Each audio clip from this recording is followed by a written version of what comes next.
హత్యాయత్నం చేసి ఉండొచ్చని కూడా అనుమానాలు వ్యక్తం చేస్తున్నారు. ఇదే అంశంపై మాట్లాడడానికి మా ప్రతినిధి ప్రసన్న ఫోన్ లైన్ లో సిద్ధంగా ఉన్నారు. ప్రసన్న, చెప్పండి, సీఎం జగన్ పై దాడిని మనం ఏ విధంగా చూడొచ్చు? అసలు దాడి ఎందుకు జరిగింది? ఇనిషియల్ గా పోలీసులు ఏం చెప్తున్నారు?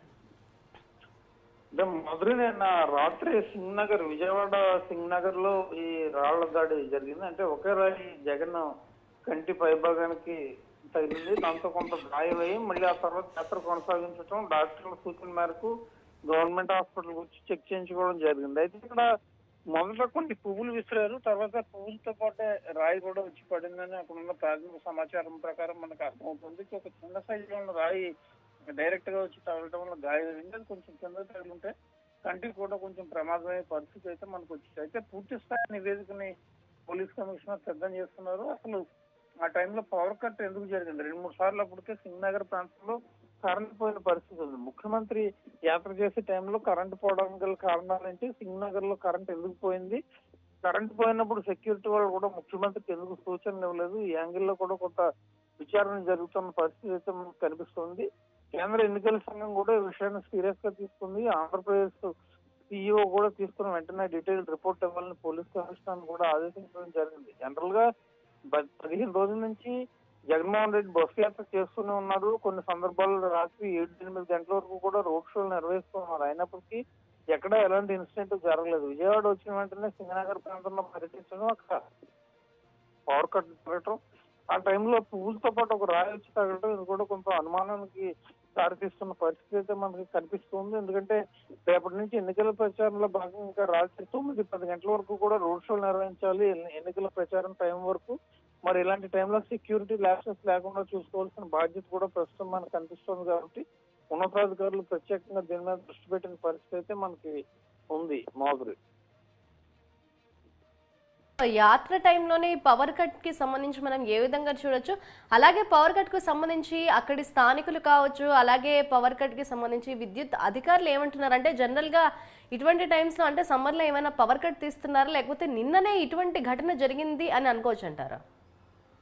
అంటే సమ్మర్ పవర్ కట్స్ ఇంకా పూర్తి స్థాయిలో రాలేదు. విజయవాడలో కావచ్చు, లేకపోతే ఆంధ్రప్రదేశ్ లో కావచ్చు, ఏదో కొన్ని చోట్ల ఒకటి అర పోవటం మళ్ళీ రావడం జరుగుతుంది. కానీ నిన్న సింగ్ నగర్ లో 2-3 సార్లు ముఖ్యమంత్రి బస్ యాత్ర చేసే టైంలో కరెంటు పోయిందని స్థానికులు చెప్తున్నారు. ఆఖరికి రాయి దాడి జరిగినప్పుడు ముందు కూడా ఒక 1 మినిట్ పాటు కరెంటు పోయింది, తర్వాత వచ్చింది. చీకట్లోనే కొంత దూరం ముఖ్యమంత్రి, అంటే లైట్ గా వెలుగున్నప్పుడు ముఖ్యమంత్రి బస్ యాత్ర చేశారు అని అక్కడ ఉన్న స్థానికులు ప్రధానంగా చెప్తూ ఉన్నారు. అయితే మరి ఆకతాయిలు ఎవరన్నా దీన్ని పని చేశారా, లేకపోతే అక్కడ చుట్టుపక్కల ఉన్న కుర్రాళ్ళు ఎవరన్నా చేశారా అనే దాని మీద కూడా పోలీసులు దృష్టి పెట్టిన పరిస్థితి అయితే మనకి కనిపిస్తుంది.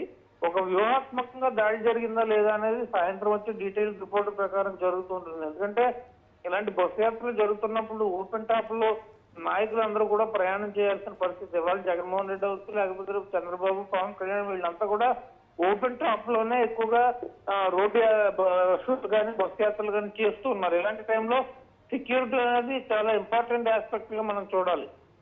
బస్సు యాత్రలు చేసేటప్పుడు ముఖ్యంగా ఓపెన్ గా ఉంటది కాబట్టి అందరికీ అందుబాటులో ఉండే అవకాశం ఉంటుంది కాబట్టి చాలా జాగ్రత్తలు తీసుకోవాల్సిన పరిస్థితి. మరి ఇక్కడ పవర్ కట్ ఎందుకు వచ్చింది, పవర్ కట్ జరిగినప్పుడు ఈ రకమైన రాయి ఎందుకు బయటపడింది అనే దాని మీద కూడా పోలీస్ కమిషనర్ ప్రధానంగా దృష్టి పెట్టిన పరిస్థితి అయితే మనకు కనిపిస్తుంది. సీఈఓ వెంటనే రిపోర్ట్ అడిగారు కాబట్టి ఈ రోజు సాయంత్రం సీఈఓకి వచ్చి రిపోర్ట్ లో ప్రాథమిక సమాచారంతో పాటు పూర్తి స్థాయి నివేదిక కూడా వచ్చే అవకాశం ఉంది. ఎందుకు ఈ పరిస్థితి వచ్చిందనే దాని మీద కూడా ఒక డీటెయిల్డ్ ఎంక్వైరీ నిర్వహించిన తర్వాత మరింత స్పష్టత వచ్చే అవకాశం కనిపిస్తుంది. మాధురి, అయితే ప్రసన్న, అసలు ఈ దాడి ఎవరు చేశారు ఏంటి? ఆ ఏరియాలో సీసీ కెమెరాలు ఏమి ఏర్పాటు చేయలేదంటారా?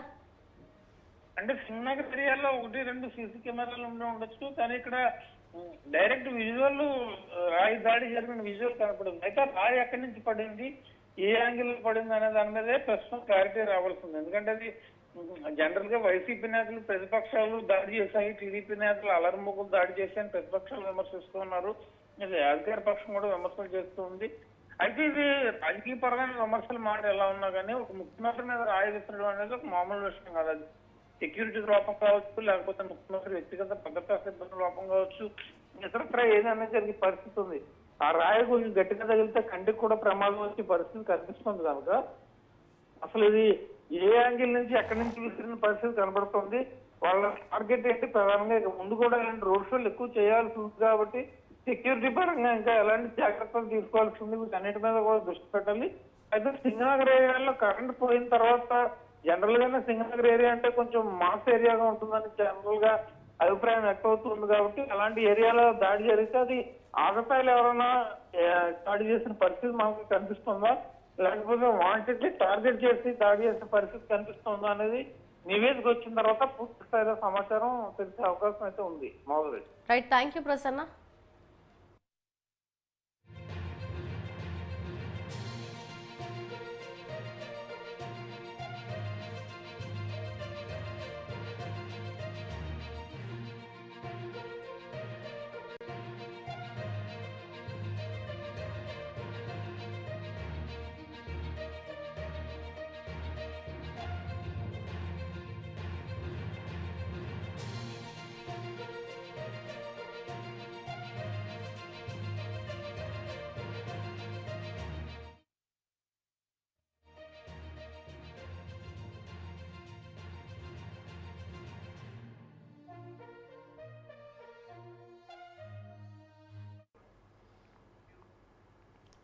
సీఎం జగన్ పై ఎయిర్ గన్ తో హత్యాయత్నం చేసి ఉండొచ్చని అంటున్నారు విజయవాడ ఎంపీ కేశినేని నాని.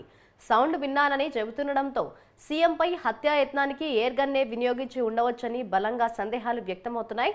ఈ ఘటనలో గాయపడ్డ విజయవాడ పశ్చిమ ఎమ్మెల్యే వెల్లంపల్లి శ్రీనివాసరావు కూడా సీఎం వైపు దూసుకొచ్చిన పదునైన వస్తువు వేగాన్ని బట్టి ఇది హత్యాయత్న ప్రయత్నమేనన్నారు. ఇక కొందరు క్యాటర్ బాల్స్ ను వినియోగించారని అంటున్నారు. ఇది మాత్రం ఎట్లా జరిగిందో పోలీసు వారు ఇన్వెస్టిగేట్ చేయాలి. అట్లాగే ఎలక్షన్ కమిషన్ కూడా వెంటనే స్పందించి దాని మీద ఇన్వెస్టిగేషన్ యాక్షన్ తీసుకుని వెంటనే ఎవరైతే దీనికి పాల్పడ్డారో వాళ్ళని వెంటనే అరెస్ట్ చేసి ఇమీడియట్గా దాని మీద సరైన రీతిగా స్పందించాలని కూడా మేము డిమాండ్ చేస్తాం. సంఘటన ఈ ఘటనలో ఎవరు ప్రమేయం ఉందని మీరు అనుకుంటారు? ఎప్పుడు కూడా మనం విజయవాడలో ఇటువంటి సంఘటన చూడాలి. మీరు ఎంపీగా ఉన్నటువంటి సందర్భాల్లో కానీ అంటే రాజకీయాల్లో సహజ విమర్శలు ప్రతి విమర్శలు సహజం. నేరుగా ఒక సీఎం జగన్మోహన్ రెడ్డి మీద దాడి చేయడం, కంటెస్టెడ్ క్యాండిడేట్ పైన దాడి చేయడం అట్లా చూడాలి. లేదు, అది మటుకి చాలా తప్పు. ఎవరు చేసినా కానీ తప్పు.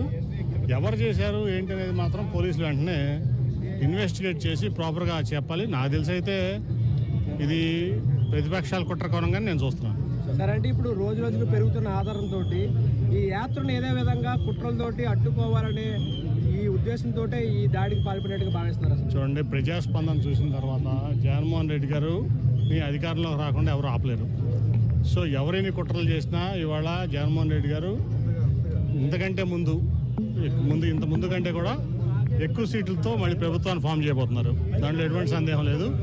కాబట్టి ఇటువంటి కుట్రలు ఇటువంటి కుటీల రాజకీయాలు ఇవన్నీ కూడా ఆపితే ఇది ఖచ్చితంగా హత్యాయత్నమేనని మాజీ మంత్రి వెల్లంపల్లి శ్రీనివాసరావు అన్నారు.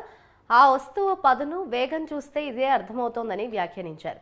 సీఎం వైఎస్ జగన్ కు తగిలాక పక్కనున్న తనకు అదే వస్తువు తగిలిందని, తనకు గాయం అయిందంటేనే దాని వేగాన్ని అర్థం చేసుకోవచ్చని చెప్పారు. బస్సు యాత్ర మొదలుపెట్టిన దగ్గర నుంచి ముఖ్యమంత్రి జగన్ కు అపూర్వమైన ఆదరణ లభిస్తోందని, దాన్ని తట్టుకోలేక తెలుగుదేశం అధినేత చంద్రబాబు ఈ దారుణానికి పురమాయించి ఉంటాడని వ్యాఖ్యానించారు. హత్య రాజకీయాలు చంద్రబాబుకు కొత్త కాదంటూ వంగవీటి రంగా హత్యను ప్రస్తావించారు. ఆయన మేమంతా సిద్ధం కార్యక్రమం ఎంతో విజయవంతంగా లక్షలాది మంది ప్రజలు రోడ్డు మీదకి వచ్చి ఆయనకి దీవెనలు ఇస్తున్న పరిస్థితి చూసాం.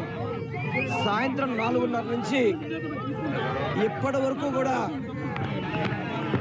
చాలా బ్రహ్మాండంగా జరుగుతున్న తరుణంలో ఇది చూసి తట్టుకోలేక చంద్రబాబు నాయుడు జనసేన భారతీయ జనతా పార్టీ ముగ్గురు కలిసినా కానీ జగన్మోహన్ రెడ్డి గారు ప్రపంచాన్ని ఆపలేక వారు అనేక హామీలు ఇచ్చినా కూడా ప్రజలు వాళ్ళ వైపు లేరని తెలిసి ఈ యొక్క మా ముఖ్యమంత్రి